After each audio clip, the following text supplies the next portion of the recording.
Nemesis, one of the most legendary and iconic Resident Evil villains to ever hit the franchise, and for very good reason. He not only has one of the most classic and widely recognizable character designs of the whole series, but is also acknowledged as one of, if not the most persistent and terrifying enemies of the entire game's history. But for such a memorable and outstanding character also comes a long and extensive origin into his creation. So guys, sit back as we delve into the legendary backstory of Nemesis, Umbrella's most ferocious tyrant.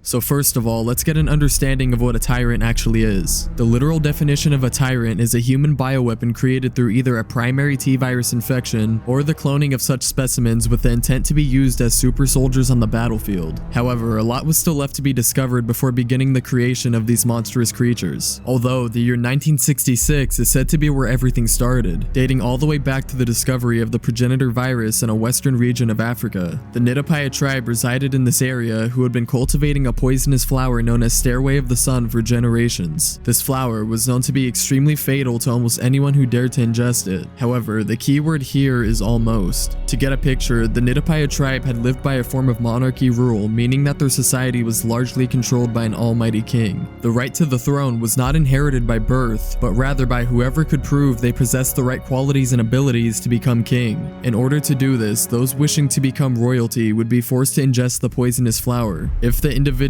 was able to resist the flower's toxic qualities, then they gained the right to the throne. However, those who survived ingesting the fatal plant also gained enhanced characteristics such as superhuman strength, advanced intellect, and a prolonged lifespan. Although, it's worth mentioning that the flower itself did not grant these special qualities. Instead, the environment in which it was cultivated activated a retrovirus within its genome known as progenitor. This sparked the interests of Dr. Oswell E. Spencer, James Marcus, and Edward Ashford, who sought to harness the power of the progenitor virus to produce superhuman bioweapons that they could sell to the military. They would ultimately create Umbrella Pharmaceuticals to front for their experiments and use their profit to fund their ultimate goal, the Wesker Project. This project aimed to create a superior species of humans that exhibited advanced intellect, enhanced strength and agility, as well as a prolonged lifespan. You might be starting to see a connection here. It was this idea of a superhuman species that would feed Umbrella's curiosity into the creation of the Tyrant Project. In order to achieve this goal, Umbrella would need to learn how to harness the progenitor virus's power and also be able to weaponize it, ultimately leading to the creation of the T-Virus Project. Each of Umbrella's founding fathers would ultimately split up and start competing for laboratory results. Although, Dr. James Marcus made the ultimate breakthrough in this endeavor, splicing leech DNA into the progenitor virus to ultimately weaponize the all-new T-Virus. However, this massive discovery would not prove fruitful for Marcus, after Spencer orders USS Alpha Team to storm his lab at the Umbrella Executive Training School, where they would end up killing him and stealing his research. Later experiments revealed that almost all test subjects infected with the T-Virus experienced brain matter necrosis, meaning that they exhibited a low intelligence rate due to brain decay and were practically rendered useless, although the Cerberus and Hunter BOW projects proved to be the most promising. In a mission to create the ultimate bioweapon, Umbrella USA and Umbrella Europe would embark on their own research goals, with Umbrella USA tasked to focus on creating bioweapons of superior strength, and Umbrella Europe tasked to focus on creating bioweapons with superior intellect. However, in order to achieve a being that could exhibit both of these traits, the base test subject would need to already inherit genes relating to intelligence. This would change how the T-Virus would mutate in the individual. However, actually finding someone who fit these qualities proved to be statistically uncommon at a 1 in 10 million chance. Due to this challenge, the Tyrant Project would ultimately be put on hold, as Umbrella shifted their sights onto creating another T-Virus strain that would expand the likelihood of successful mutations of their test subjects. In the late spring of 1998, this goal would be achieved. The newly developed Epsilon strain of T-Virus massively increased the chance of a successful mutation while also increasing the subject's size and strength. However, there was one problem. The rapid mutation of the strain caused an extremely high fatality rate in those infected. Shortly after, Umbrella's R&D team would ultimately arrange for a number of convicts to be sent to the Arklay laboratory to be used as test subjects. The actual number is not certain, but it's estimated that there were likely around 11 test subjects involved in these experiments. In spring of 1998, tests would soon begin on these individuals and the Tyrant Project was finally in pursuit, giving way to the first ever Tyrant model, the T-001, also known as the prototype version. This model exhibited superior strength to any normal human and used its large deformed claws to impale any enemies that it came across. It also had extremely efficient regenerative abilities, making it a very hard target to take down. However, due to an extremely large dosage of T-Virus and surgical complications, Origins, this model experienced many flaws, the first being a partially exposed spinal cord and an impaired nervous system, making it very unstable and subject to uncontrollable twitching. The exposed heart on its chest also allowed for an extremely visible point of weakness that enemies could take advantage of, not to mention that this Tyrant's intelligence level was extremely low and could not even handle simple orders. As such, Umbrella labeled this model a failed experiment and sought to improve upon the prototype's weaknesses. Striving to improve upon the Proto-Tyrant's failures, Umbrella began their development into the T-002 model Tyrant. Under the lead of William Birkin, this Tyrant was not administered the large T-virus dosage that had been given to the previous model. This allowed the T-002 model to retain an adequate level of intelligence and was able to follow basic commands. This model thrived off of a tricardia pulmonary system, meaning that it had 3 hearts to sustain itself. This model also exhibited excellent combat skills similar to the prototype version. What you're looking at right now is the base model for all future Tyrants to come. However, Umbrella didn't plan to mass produce this Tyrant design, but rather thought of it as something to be built upon. This was because it had one flaw.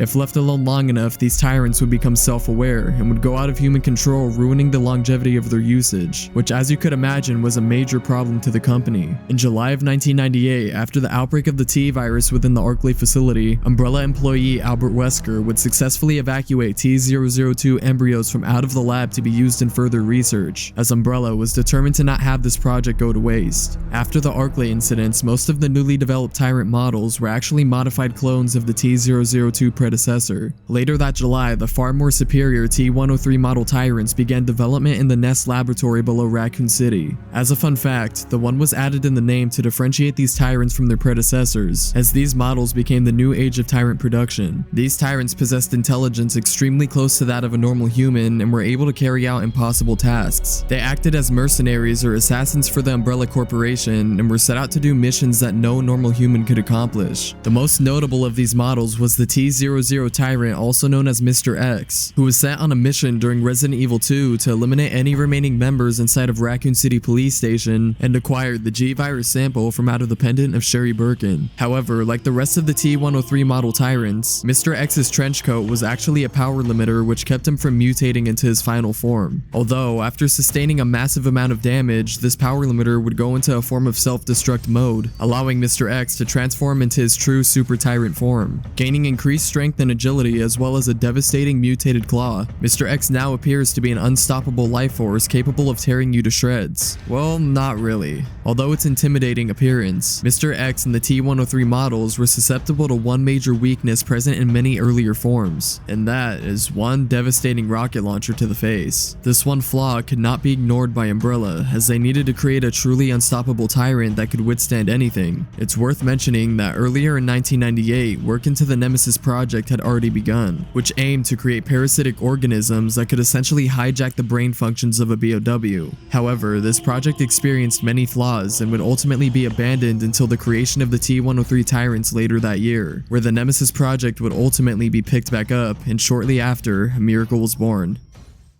Umbrella's No. 6 Paris lab ultimately succeeded in implanting Nemesis alpha parasites into T-103 Tyrant hosts that had been shipped over from Umbrella USA. This completely took over the Tyrant's brain functions, allowing it to perfectly follow any orders it was given by the Umbrella Corporation. Thus, the Nemesis TType was officially created. The infection of the parasite itself gave these Tyrants hideous facial deformations, which is why they look physically disfigured compared to the other T-103 Tyrants. This new Tyrant not only exhibited superior strength compared to any other Tyrant model that came before it, but also incredible speed, capable of outrunning any normal human despite its large and muscular build. Given the implantation of the Nemesis alpha parasites, the Nemesis T-Type was able to generate a retractable tentacle from out of the palms of their hands, which was something unique to any other Tyrant model. This allowed them to grasp onto objects from far distances and also gain the ability to whip, choke, and impale enemies. Not to mention that these tentacles are also able to infect people with the T-virus if penetration were to occur. The Nemesis T-Type also exhibited enhanced regenerative abilities superior to any Tyrant. The metabolism of the T-virus mixed with the excretions of the Nemesis alpha parasite allowed Nemesis to bounce back from massive amounts of damage like never before. These models also proved to be extremely experienced fighters and excellent in close combat situations. Also, unique to any other Tyrant model, the Nemesis T-Type is able to carry and use military weaponry, with its favorites being the FIM-92 Stinger rocket launcher and large modified flamethrower. Due to the Nemesis Nemesis alpha parasite taking possession of its brain, the Nemesis T-Type was a tyrant of stunning intelligence. Able to handle photographic memory, the Nemesis we all know and love, nicknamed the Pursuer, was launched into Raccoon City during the T-Virus outbreak after being shown a photo of STARS members Jill Valentine and Brad Vickers, whom he was ordered to find and eliminate. He's even able to handle rational and strategic thinking, apparent when he shoots down the rescue helicopter that Jill planned to escape in during RE3 Remake. And if this wasn't enough evidence, then you'll be surprised to know that Nemesis was the first tyrant to ever mutter a word. With a mission to destroy all remaining STARS members, it became apparent that STARS was the only word that he was able to say. Although it was limited speech, it still shows his true superiority over all the other tyrants. This guy's level of persistence and determination to get the job done is on a whole new level. There's a reason that he's nicknamed the Pursuer, as he annihilates Brad Vickers in Resident Evil 3 Nemesis, impaling him with his retractable tentacle, and carries out his non-stop pursuit of Jill throughout both iterations of the game. Throughout 4 different boss fights, he only comes back stronger and stronger through different mutated forms, each more fearsome than the next. As mentioned earlier, the previous tyrant model's ultimate weakness was explosives, which Umbrella tried tirelessly to eliminate. This was perfected through Nemesis, as explosions did almost no damage to him, and in fact actually made him stronger. We can see this after he comes back after multiple different explosions during both the original and remake of Resident Evil 3. It's widely known that Nemesis was eventually killed by Jill Valentine during the events of RE3 after he's shot by an experimental railgun. However, it is also heavily rumored that not even this was enough to kill him, and only the entire annihilation of Raccoon City itself would eventually be enough to put him in the ground.